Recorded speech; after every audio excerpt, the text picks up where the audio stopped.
property, is it passive or not a passive income? Is there any such thing as a passive income in general, not just in property? So I'm Harvey, I'm a remote property investor, and every Friday we do a Friday property mastermind on Clubhouse. We have a discussion. You can come in. Please join us next Friday. It's 10 a.m. every single Friday. You can jump on the stage. You can discuss with the other moderators and the other people on the stage. It's a fantastic platform to connect, network, knowledge yourself.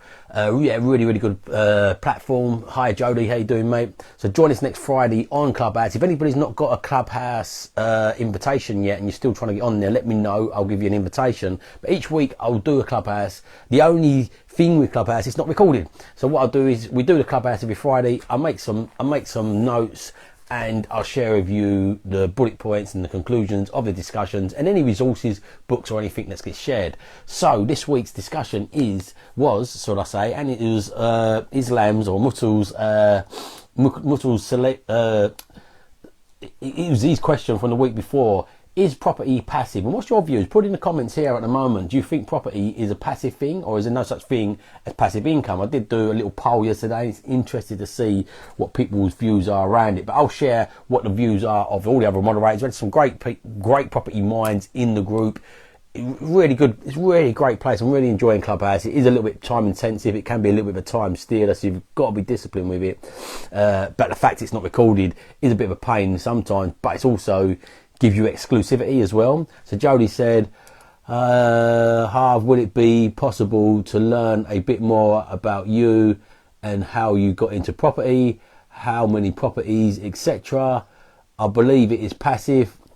So yeah, I've done about 80 odd deals around. Just under half of them has been for myself and about half for investors. Jody, I got into property.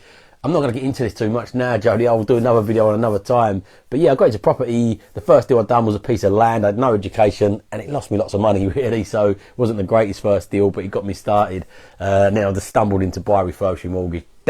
Done a commercial conversion, done a few HMOs, but predominantly remote buy refurb remortgage. It's the most simplistic and the most passive form of income you can get. That's a nice segue leading into there. So passive income, what is the fear behind passive income? Passive income is something that you buy something like an asset and it pays you an income passively without you doing any work to it. So is there such a thing as a passive income? So the conclusion was property or any business can be as passive as you choose it to be.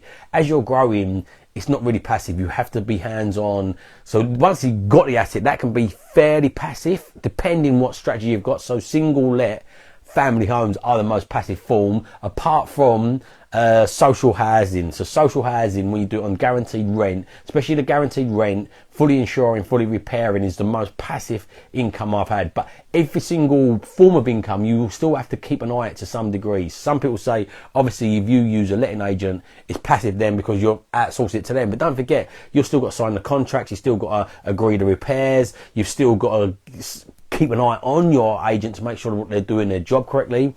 So it can be a lot more passive, but and depending on how good of an agent you've got, depends on the level of passiveness, if that's even a word, but depends on how passive that can be. The better your agent, the more passive it is. Similar again, if you hire a property manager and you hire staff, you still have to manage your staff. Even get managers to manage your staff, you still have to manage the manager. So or even if you've got a company, you still have to sit on the board of directors and make sure the company's doing what it's doing and check the books and check the staff. The better these run and the more systemized you've got it, the least you have to do it, so the more passive it comes. But there is always there's going to always be some sort of level of input from you. So that was the conclusion, really. It can be as passive as you like. When you're growing, it's not passive. It's a property business, it's not so passive. But there's 4 different types of property investor. I've said this many times, you might have seen it before. I've called it the IQ, the investor quadrant, and not the IQ, the intelligence test. But you've got a hands-free investor, your part-time investor, your solopreneur investor, and entrepreneur investor. Hands-free is somebody that basically pays somebody else to do it. That's pretty passive, but they still got to keep an eye on what that person's doing. Still got to agree with the refurb, still got to agree with the property, they still got to sign all the mortgages and everything. So there's still something they have to do, but it's pretty passive because you pay somebody to take it all off of you. A part-time investor is somebody that works but does it on the side. But I don't want to get, you can, it's okay to be in any part of this quadrant as long as you enjoy it, basically. So a part-time investor is somebody that really works but does it on the side. A solopreneur investor is someone who's full-time but they are the business. They're not really got systems and processes to operate without them. The business wouldn't keep on moving forward if they stopped in the business. An entrepreneur is somebody that can work in or out the business, whether they choose to. They can go on missions to Mars. They can sit on the board of directors. The business will grow without. They've got hiring procedures, managing procedures, ways to track the staff, training procedures. It's fully systemized, the business. Every procedure in the business is all documented. This is what you call entrepreneurial level. But to get to entrepreneurial level takes a good 5 to 10 years, depending on how fast you are at that. I'm still striving towards there, and I'm coming up to 7 years, and I'm not fully there, but I'm getting close, but I'm not fully there. I'm getting close in certain parts of my business. Other parts of my training business is nowhere near there because it's new, so it's a startup, so it needs lots of my input, but I'm aiming for that from day one, for it to be able to operate without me, apart from the actual training part, because I enjoy that. I'm doing something I really, really enjoy, and it's more of an enjoyment thing than a business, although I do like to be able to earn money from business. Mark Twain said, find something you enjoy doing and you never have to work again. It's a fantastic quote, and it's 100% true. But that's the conclusion of it.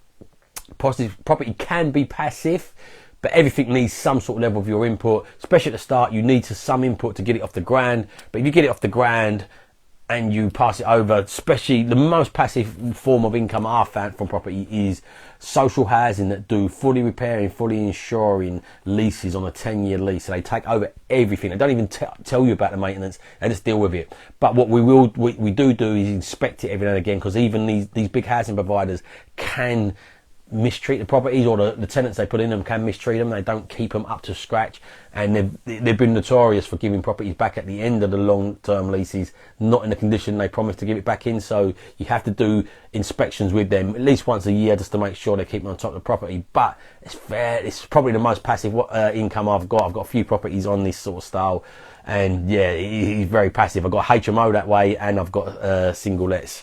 So yeah, that's the most passive one. But that's the conclusion. The free giveaway today in the room. Every Friday, join us. It's 10 o'clock. You jump on the stage. You can ask questions direct in real time. Speak with the other moderators. Always got some great people. Mutu is always my co-host with it, the co-master host. But we've got loads of moderators that jump in and out of the room. Other great property minds. The free giveaway this week was ebook for the 10 apps. So if you want the 10 apps ebooks, I'll put it in the comments below.